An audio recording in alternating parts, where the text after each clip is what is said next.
Ladies and gentlemen, boys and girls, wake the hell up, turn the volume way up, because we've got this week's episode of the Don't Tell Mama Sports Podcast. I'm Matt Cobold, joined by my guy Max Faulkner. Maxie, what's going on, brother? Go breezy. I've been up since 4:15. Okay, 4:15 in the morning. I have a 5:30 client now, which is nice. I'm grateful. I love waking up that early because go breezy. You ever wake up at like 4 o'clock? You've been camping. You probably before the sun. There's nothing. No cars, no birds, no people, and then to top it all up, I didn't even hear bugs. I'm not even hearing bugs in the morning. I see the moon and I see the stars walking over to the gym. It's actually quite peaceful, I must say. But I will say, Cobrizi, a little bit exhausted, but I gotta bring the energy here because come on, we got a juicy episode today. What's going on with you, man? We're never worried about you bringing the energy. We always know you got it. The early bird gets the worm. We know that. So definitely. Yeah. Going on over here, I just got back to Denver last night. I was in Indiana for the last 2 weeks with my parents, celebrate my dad's 70th birthday. Great time, great memories made. Hit the Notre Dame game, ushered the Notre Dame Stanford game. That's right. Oh, Max, embarrassing, smacking, blowout. Stanford scored the first touchdown, 7-0. I'm looking around. People are nervous. Okay. Notre Dame goes on to score the next 7 touchdowns, blows them out 49-7. Got a couple tutties right here.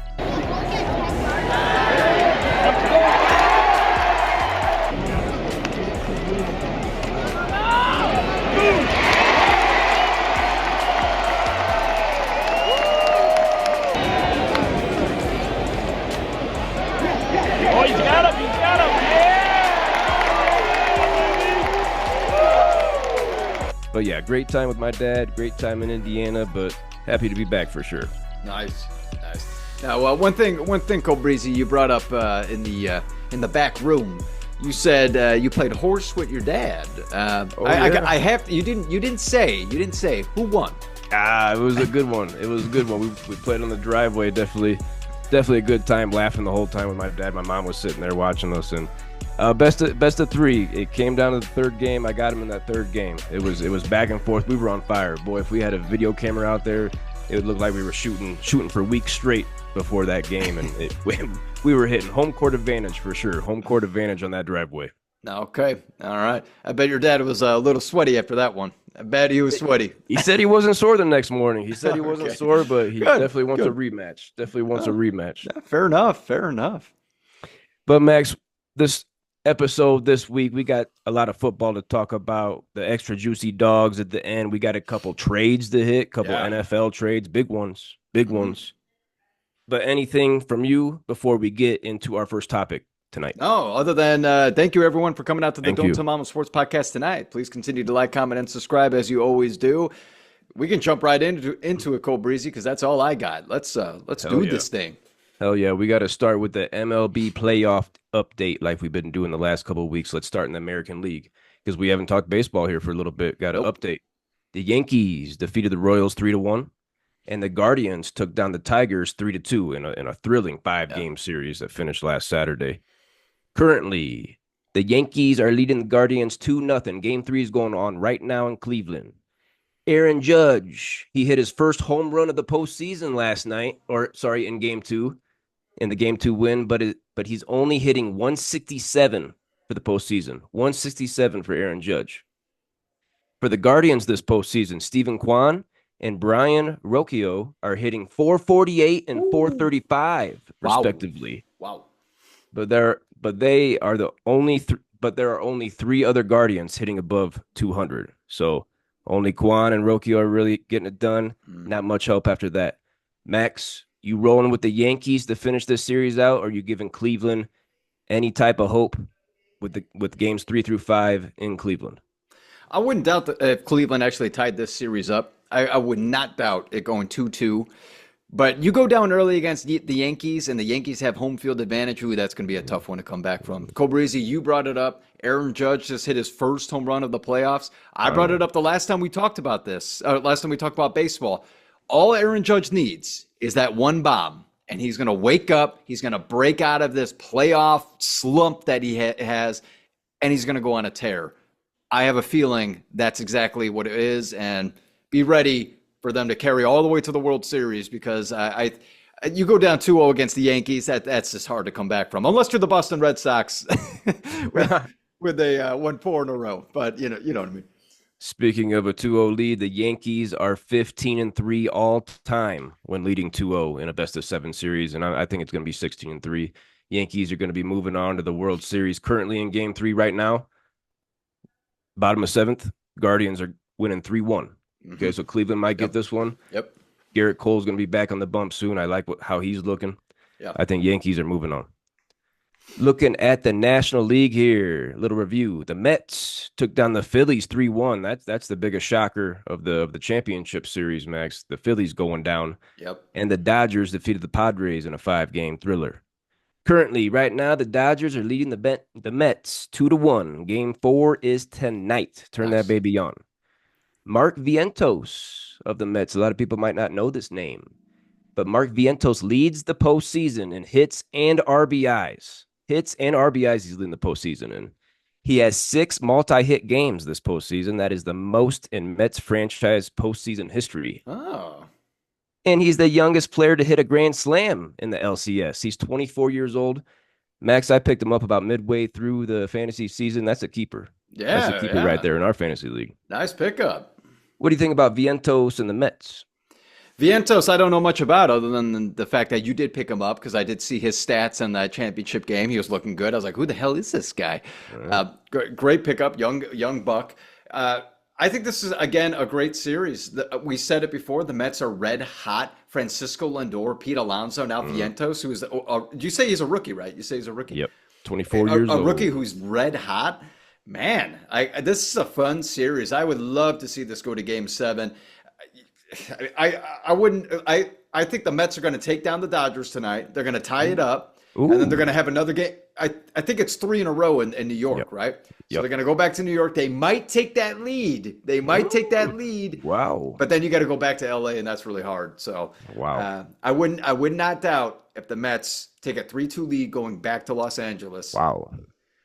But I will go ahead and say on this podcast, I do think the Dodgers, it's going to be the Yankees taking on the Dodgers. So yeah, it feels like a collision course. Those number 1 seeds, we're going to have to look up the last time what the 2 1 seeds meant in the World Series. Yeah. But it feels like a collision course right now between the Yankees and the Dodgers. Interesting stat here for our guy, Shohei Ohtani. During this postseason, he's batting 7 for 9 with runners on base, including that 3-run fucking upper decker last night. My goodness, I don't know if you saw that, but that went to the upper deck 3-run shot. 7 for 9 for Ohtani with runners on base. With no one on base this postseason, 0 for 22. Oh, snap. Whoa. What do you think about that? Clutch. I definitely clutch when it comes to people on base. Unbelievable. Get on base, Mookie. He's going to knock you in.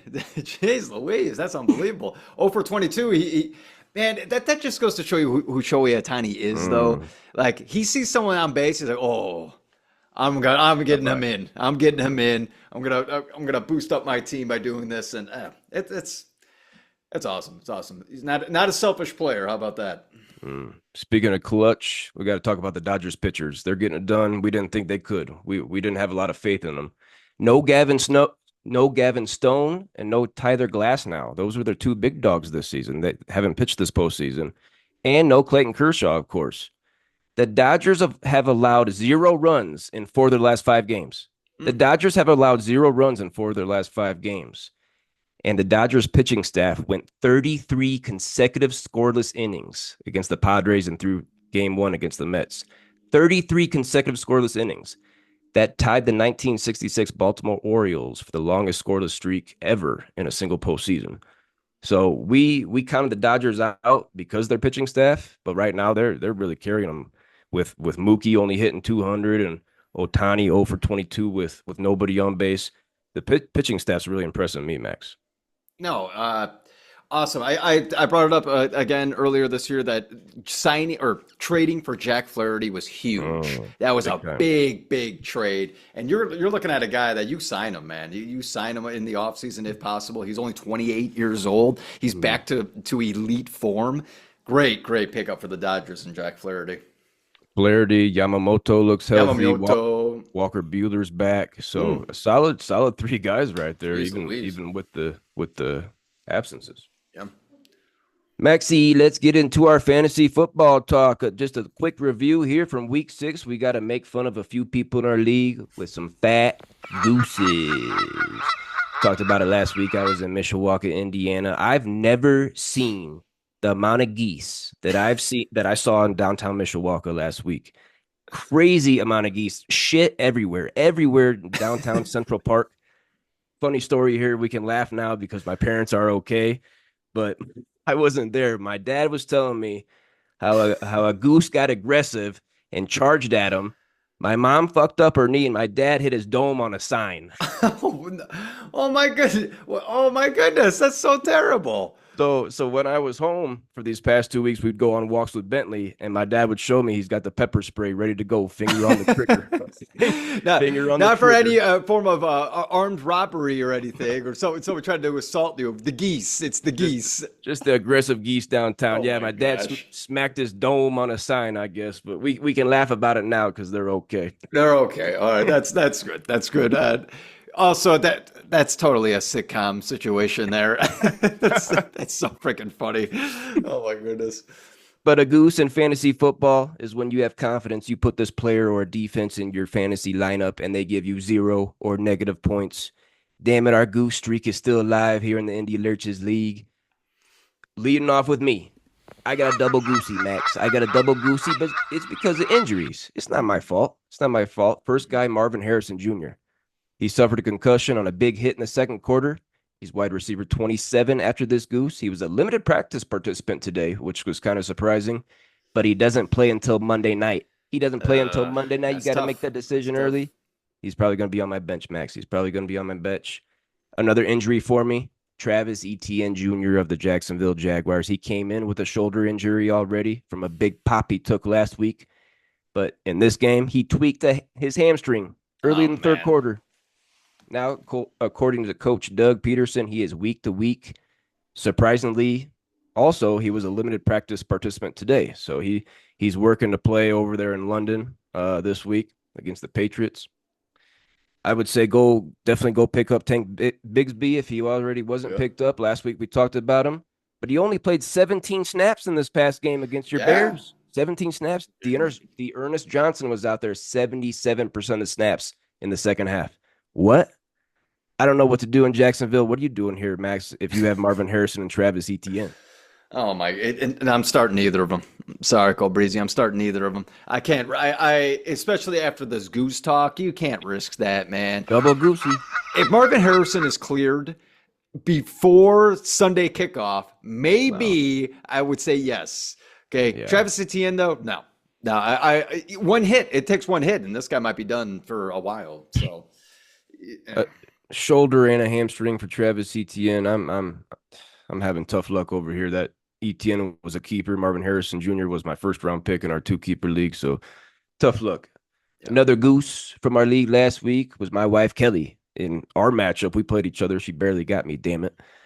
But she started the Seahawks defense against the 49ers at home. Got beat by 12, 36 to 24. Gave up 36 points. The Seahawks, they're now the 14th ranked defense and special teams. They go to Atlanta, host Buffalo, and then host the Rams before a bye. Are you still riding with the Seahawks, Max? No, no way. No. No way. Yeah, I think you can move on. Defenses, I mean, you can stream week to week. Yeah, yeah. People want to make a priority for them in drafts and spend if a 16 round league on ESPN drafts. If you people want to spend 12th, 13th, 14th round pick on a defense, that's too high. That's too high. Yeah. When you can stream them week to week. Well, more Goose in our league. Maybe the most discussion here because this guy was a starter coming into the season. Definitely a committee, but he was the top dog coming in. Cincinnati Bengal, Zach Moss. Oh, you got a goose, huh? Taylor Wilson started him. Wilson, our Colts guy, he loves Zach Moss from how he performed last year for the Colts. But Zach Moss in this one for the Bengals, he had 6 carries for 13 yards with a fumble. caught one ball for 2 yards. We saw Chase Brown. Chase Brown starting to take over, Max, that backfield. Double-digit carries and at least 2 receptions each of the last 3 games for Chase Brown. I think it's his backfield now. What are you doing if you have Zach Moss? Sit him out this week, and I had a feeling that this is what was going to happen, by the way, was Chase Brown was eventually going to take the lead in the backfield. I think it's Chase Brown's now. All right, he's looking great. Look at the past 3 games in fantasy. Yeah. I think big numbers. So I think it's his lead now, everybody. So sorry if you have Zach Moss, but more than likely put him on your bench.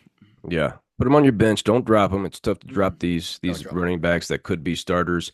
I think a lot has to do with the game script. In Cincinnati, they're losing. They're losing a lot of games trying to come from behind. Chase Brown, he's the receiving back. You know, they're not playing with a lead. They're not trying to run out the clock. They're not trying to ground and pound with Zach Moss. So a lot of it has to do with the Bengals just blowing this year. Mm-hmm. Yeah. Max, we had big news this week. We had a big trade. The New York Jets have acquired star wide receiver Davante Adams from the Las Vegas Raiders for a 2025 conditional 3rd-round pick. Now, this can become a 2nd-rounder based on Adams' performance. The 32-year-old 3-time All-Pro Adams spent his first 8 seasons snagging touchdowns from Aaron Rodgers in Green Bay. A lot of talk about the Jets here recently. A lot of talk about Aaron Rodgers recently with, fired Robert Saleh last week and whatnot. Davante Adams, he spent his past 2+ seasons in Las Vegas. He's only played 3 games this year, but he had 100+ catches each of his first 2 seasons, and he's actually gone over 100 catches in 4 of his last 5 seasons. He's a big dog. There's no debating that. He led the league with 14 receiving touchdowns in 2022, his first season with the Raiders, with his boy Derek Carr from Fresno State. Max, what do you think about this big move that we've been waiting on?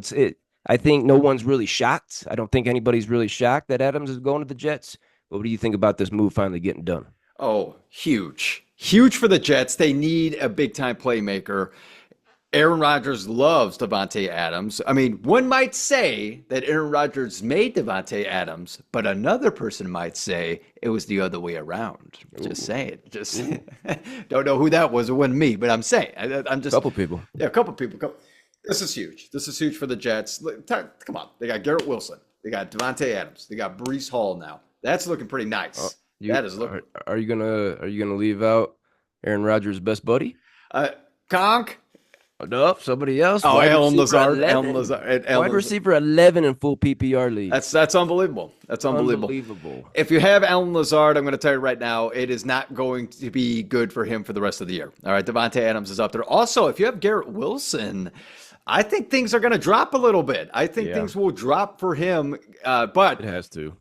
I think you still start Garrett Wilson. There's no doubt about it. You still start him. Don't worry about that. There's going to be some big games. There's going to be some games where, just still decent. I don't think he's going to have bust games. I'm not expecting that because now that they can open the field with both of these guys, I think they're both going to thrive. So it's a huge trade. Okay, Davante Adams, good for you to get the hell out of Vegas. That organization blows too many hookers. Too many hookers. That's all they think about. Hoes. Too much blow and hookers. Yeah, you literally just made me forget what I was going to say, but but yeah, Garrett Wilson, he has to come down in your rankings a little bit because of the Davante Adams addition. But yeah, less defensive attention. Less defensive attention might get him more looks, but 23 targets in the game against Minnesota, that's not happening again. 23 targets for Garrett Wilson, that's coming way down. No way, that's not happening. But I'm just looking at the Raiders real quick. I'm not looking to pick up any receivers. Adams has been out the last 3 games, and no one's done shit. No one's done shit from the wide receiver position for the Raiders. Brock Bowers, though, the last 2 games, 8 for 97 and a touchdown and 9 for 71. You're getting 8 or 9 catches from your tight end. My goodness. That's great. Brock Bowers, he could be the number 1 tight end this year. We talked about it before, like Sam Laporta last year. Yeah. But Davante Adams, we are now, Max, witnessing a medical miracle. He could not play the last 3 weeks because of this hamstring. Now he gets traded. All of a sudden, he's in the lineup Sunday night. Oh, that's how it Already works. been announced he's good to go. He's good to go. What do you think about that? Oh my goodness. He must have been talking about trade me, trade me. I got to get out of here. I got Medical to get out of miracle here. we're witnessing. A medical miracle. Wow. To finish up the Davante Adams talk real quick. Last year, talking about the Jets, through 6 games. Last year, through 6 games, the Jets were 3-3 with 113 points scored with Zach Queef Wilson as their quarterback. 3-3 with 113 points scored. This year, through 6 games, the Jets are 2-4 with 113 points scored with Aaron Rodgers. Same amount of points, one less win. I don't know what's going on. I hope Davante Adams can lift up Aaron Rodgers. I'm excited to see what the Jets can do. Push for the playoffs, but I'm still not putting them in there, Max. I think this is huge. Once again, I think that this could squeeze them into the wild card. I think they can get in there. That defense is great. Now Aaron Rodgers has the weapons he needs on both sides. So I think they could get into that wild card. I'm excited to see that push for sure. Mm-hmm. Another huge trade in the NFL involving a wide receiver last week. The Buffalo Bills have now given Josh Allen a number 1 wide receiver by acquiring Cleveland Brown, Amari Cooper. The Bills also receive a 25 6th rounder while giving up a 25 3rd rounder and a 26 7th rounder. So just moving some picks around here. The 30-year-old Cooper spent his last 2+ seasons in Cleveland after 3.5 seasons in Dallas and 3.5 seasons in Oakland. Seems like this guy can't spend 4 seasons with the team. I'm not sure what's going on with that, but I like Amari Cooper. I definitely do. Over 1,100 receiving yards in 4 of his last 5 seasons. He's been consistent. He's been healthy. He's never been below 5 receiving touchdowns in any of his 9 seasons. Never been below 5. So that's a pretty good floor. Max, what do you think about Amari Cooper going to the Bills? This was one of the biggest voids for wide receiver rooms was the Buffalo Bills coming into the season. What do you think about Amari Cooper now becoming Josh Allen's big dog? Oh my goodness. Oh my goodness. This is exactly what Josh Allen wanted. And Amari Cooper. Amari Cooper's fine. Like, oh what was I thinking going to Cleveland? Ooh. The hell was I doing there going into the Browns organization? Did you honestly think you were going to make history? Oh, we're going to turn that organization around. No, that was not going to happen. Good for Amari Cooper to go to a team that, hey, they got one of the best quarterbacks in the game. You're automatically the number one, number one option, I would say, for Josh Allen, no doubt about it. If you're an Amari Cooper fantasy owner, you were probably hesitant to put him in your lineups. Not anymore. Not anymore. He's right in there. You going to pick up Jerry Jeudy or anybody else from the Cleveland Browns? No. Nope. Deshaun Watson, he's been god-awful. Cleveland, the Browns, have not scored 20 points in any game this season. They haven't scored 20 in any game this season. If we look back, 2016 and 2017, let's not forget, the Browns were combined 1-31. They won 1 game over 2 years. And they had a better offense than what the Browns currently have this year. More yards, more points than what the Browns currently have with Deshaun Watson, and they went 1-31. I don't know what is going on with the running game. Okay, they lost Nick Chubb last year. Rest in peace, Nick Chubb. But then Jerome Ford comes in and he runs all over the place. He had a great season. What happened? Did they lose people on the line? What happened? Because they can't run the ball, and Deshaun Watson, he can't throw the damn ball. He can't throw the damn ball. Awful. Oh my goodness. He's awful. Joe Flacco, when he was running the show last year, looked a lot better. Way better. Got to get rid of Deshaun Watson. I know that's a lot of money going on there, but oh my goodness, get Jacoby Brissett in there. Things would be a lot better. Finishing up this week on the Don't Tell Mama Sports Podcast, we got our Week 7 Extra Juicy Dawgz.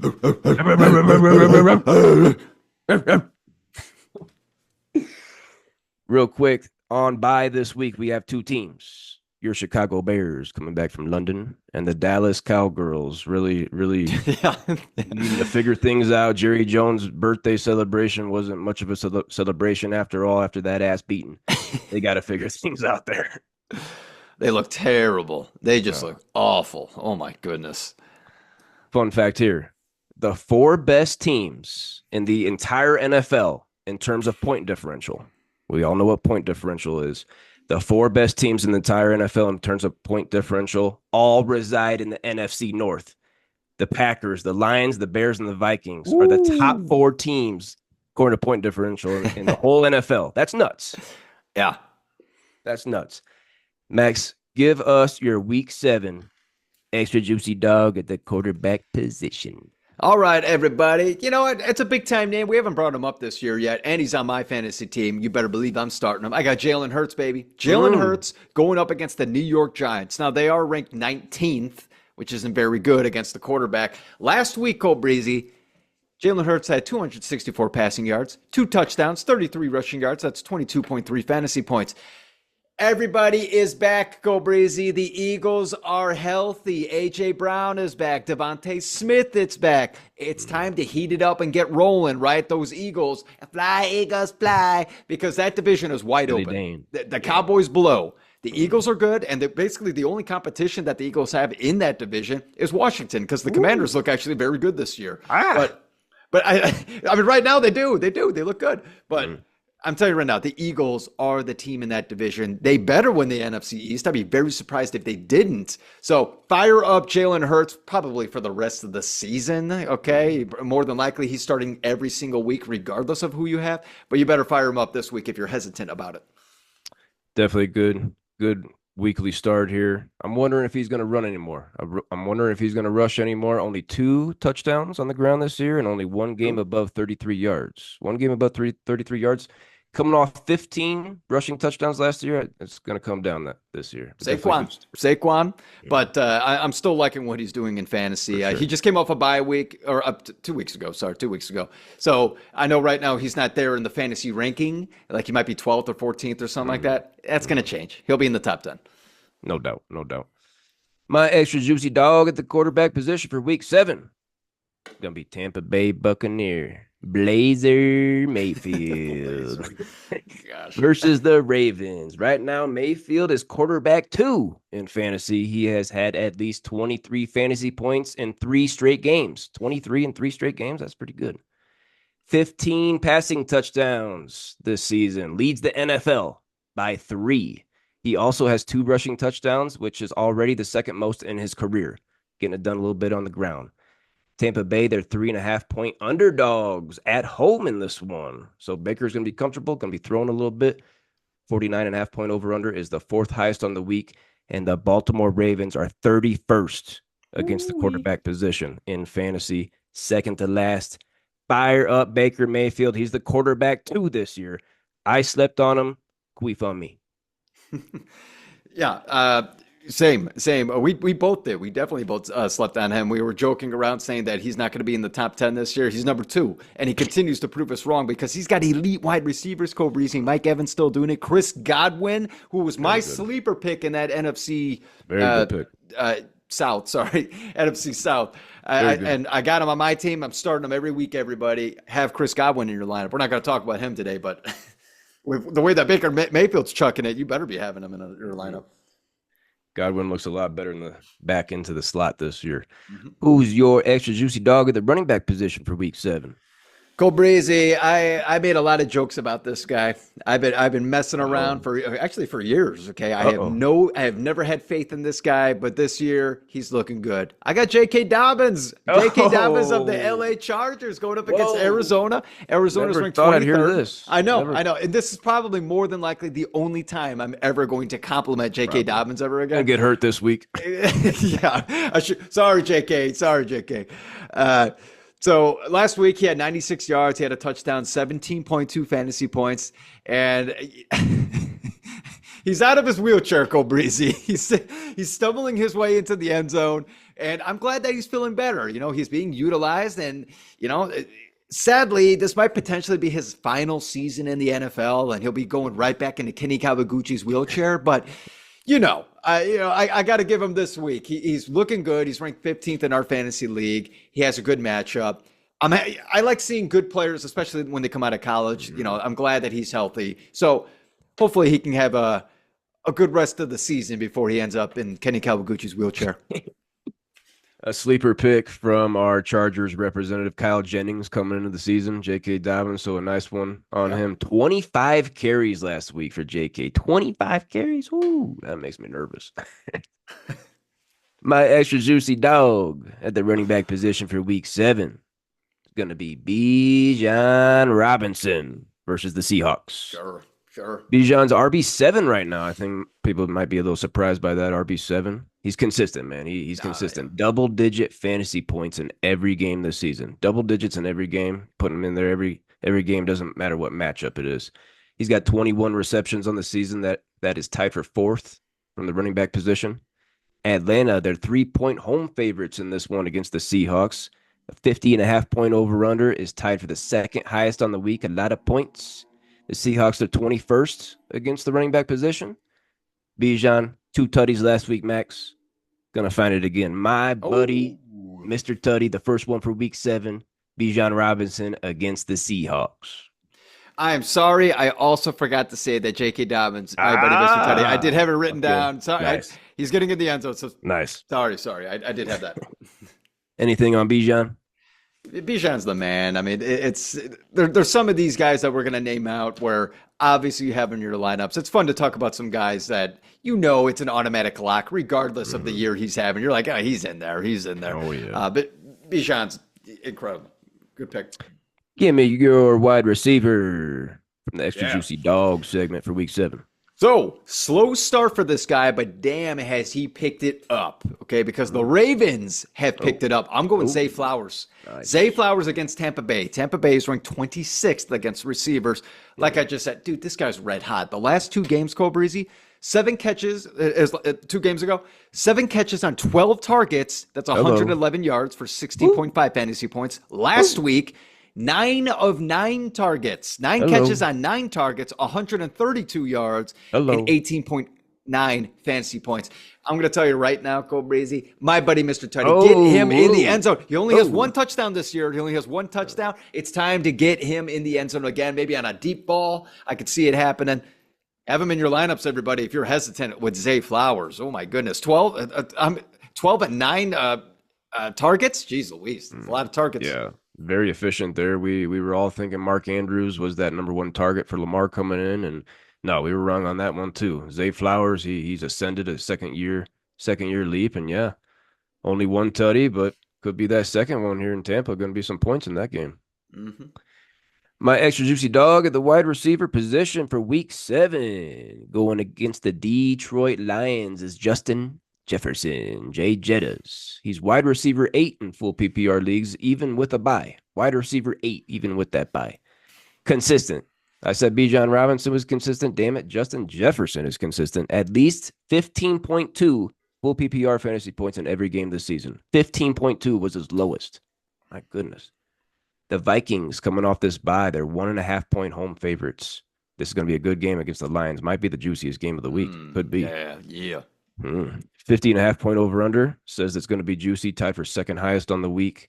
And like I said, the Lions, you can get them through the air. You're not going to run on them unless you're Kenneth Walker. Unless you're Kenneth Walker, you're not going to run on the Lions. You can get them through. You can get them through the air though. The Lions are 29th against the wide receiver position in fantasy football.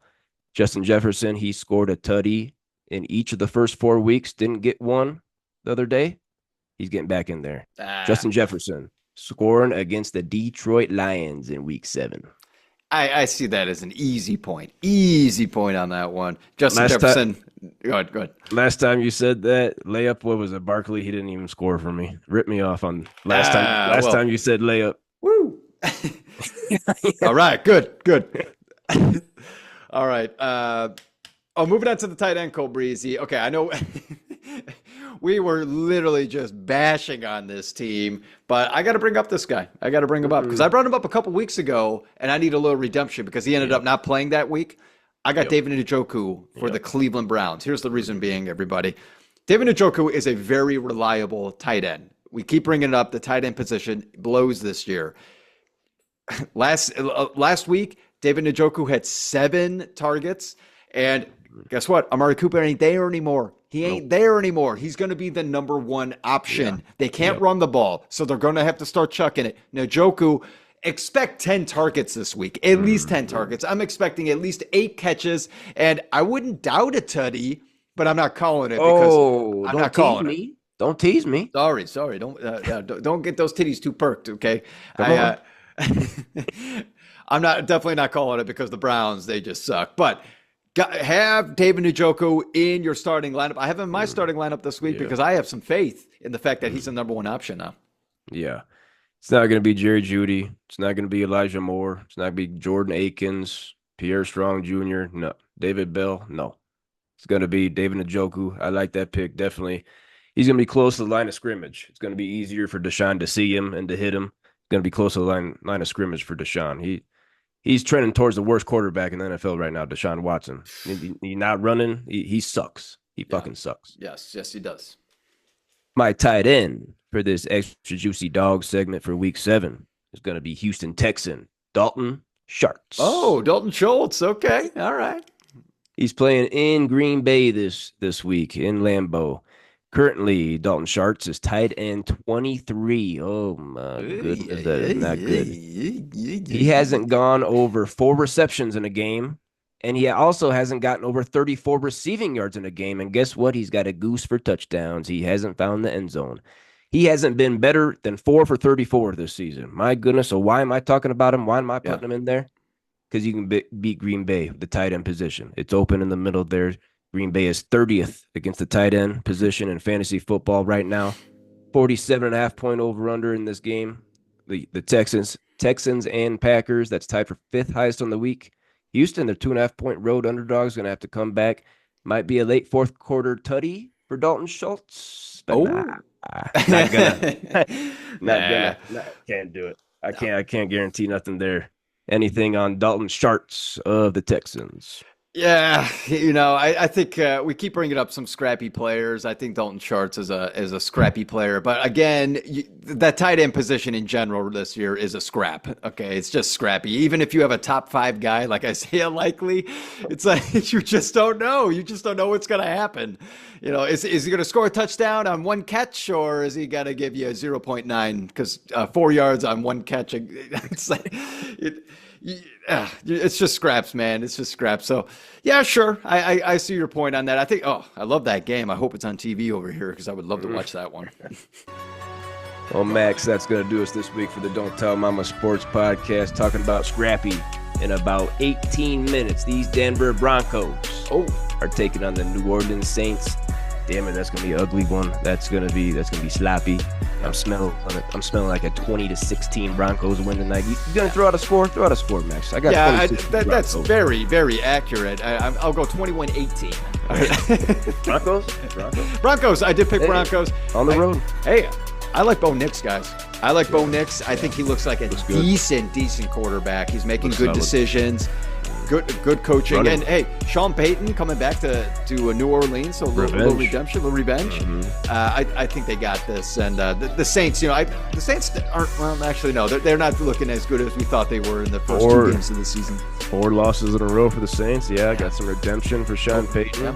Bo Nix, he's rushing. He's rushing a little bit. Yeah. He's moving his legs. But one other ugly game we're going to see this weekend, a scrappy game, might be a smacking, is your Boilers taking on the Oregon Ducks tomorrow night. How much of your Friday night are you going to waste watching that game? 0. I will not be watching. I got my Boiler shirt on, but no, I'm not going to turn it on. I got things to do. I got things to do tomorrow. Actually, I'm actually really busy, so no, I'm not going to waste my time seeing a blowout. Nope. It's that could be ugly. That Notre Dame game was ugly. This one could be uglier.